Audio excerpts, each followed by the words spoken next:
Let's dive into a really fascinating story about a hidden biological battle, one that can happen between a mother and her own unborn child. It's an incredible look at how the body's own defenses can get it wrong, and how science stepped in with a brilliant way to call a truce. So, let me just ask you this straight up. Can a mother's immune system, the very thing that's supposed to protect her, actually turn around and attack her own baby? Well, the answer, amazingly, is yes. And understanding that is the key to this whole medical mystery. Okay, the official medical term is erythroblastosis fetalis. Yeah. It's a mouthful, I know, but all it really means is a serious type of anemia in a fetus or a newborn. And it's caused when the mom's antibodies cross the placenta and just start destroying her baby's red blood cells. You can think of it like a biological case of mistaken identity, where the mom's body accidentally flags her baby's cells as a dangerous invader. So how in the world does a biological misunderstanding like this even happen? Well, to figure that out, we've got to take a closer look at a hidden battle that's happening right inside the blood itself. You know, there are actually a couple of ways that blood types can be incompatible between a mom and her baby. You've probably heard of the A, B, and O blood groups. That's one type of incompatibility. But the one we're focusing on, the one that can cause this really severe reaction, is called Rh incompatibility. It's all about a mismatch in something called the Rh factor. So let's break down exactly how this immune system mistake happens. The best way to think about it is to imagine the immune system as like this super vigilant bodyguard. But it's a bodyguard that sometimes misidentifies a friend as a threat. Its heart is in the right place, but it makes a big, big mistake. Okay, so here is the absolute heart of the problem. It all starts with a very specific mismatch. An Rh-negative mother is carrying an Rh-positive fetus. Now, if even a tiny amount of the baby's Rh-positive red blood cells leak into the mother's bloodstream, her immune system, which has never seen this Rh factor before, freaks out. It flags those cells as dangerous invaders and starts building powerful antibodies to destroy them. Now, during a first pregnancy, this usually isn't a problem at all. The mother and baby's blood systems are kept almost totally separate by the placenta, which acts like a wall. So for the whole 9 months, everything is typically fine. The immune system's bodyguard doesn't see a threat. But then comes delivery. During the whole process of birth, it's pretty common for a small amount of the baby's blood to mix with the mother's. And this is the critical moment. It's called the sensitization event. For the very first time, the mom's immune system gets a good look at these Rh-positive cells, identifies them as foreign, and starts building its army of anti-Rh antibodies. The alarm has officially been sounded. And here's where the real trouble begins. You see, that first baby is already born, totally safe. But the mother's immune system, it has a long-term memory. So if she gets pregnant again with another Rh-positive baby, her antibodies are already trained and ready to go. This time, they're able to cross the placenta and launch a full-scale attack on the new fetus's red blood cells. And this explains exactly why the firstborn is usually unaffected. But it's really important to know that sensitization can happen in other ways too. Things like a prior miscarriage or certain medical procedures could have also exposed the mother's system to Rh-positive cells, setting the stage for a problem even in what seems like a first full-term pregnancy. All right, so the immune system's attack is underway. What does that actually look like? Let's talk about the signs of this mismatch and the serious impact it can have on both the mom and her baby.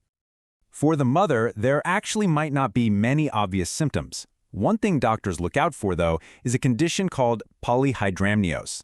Basically, it's an excessive buildup of amniotic fluid around the baby, something they can spot on an ultrasound. The signs in the baby, on the other hand, are much more direct. Because their red blood cells are being destroyed, they become severely anemic, which makes them look very pale. Their poor little liver and spleen are working overtime trying to pump out more red blood cells, and they get swollen. And then, just a few hours after birth, jaundice, that classic yellowing of the skin, kicks in.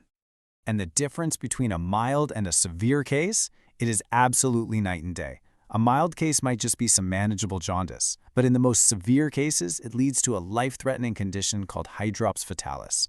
This is where the baby has extreme, widespread swelling as their organs start to fail from the intense anemia. You can see how stark the difference is and why this disease was once so incredibly feared. Okay, but here is where the story takes a huge positive turn, because science figured out a way to stop this battle before it even starts. Let's talk about the shot that literally saves lives. The solution is this one injection. It's called Rh immune globulin, but most people probably know it by the brand name Rogam. This single medical innovation has been a complete and total game changer.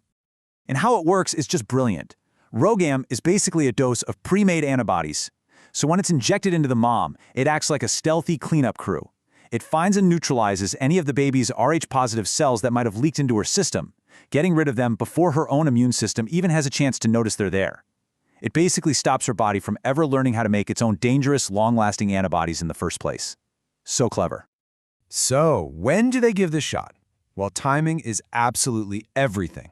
It's typically given around 28 weeks into the pregnancy, just as a precaution.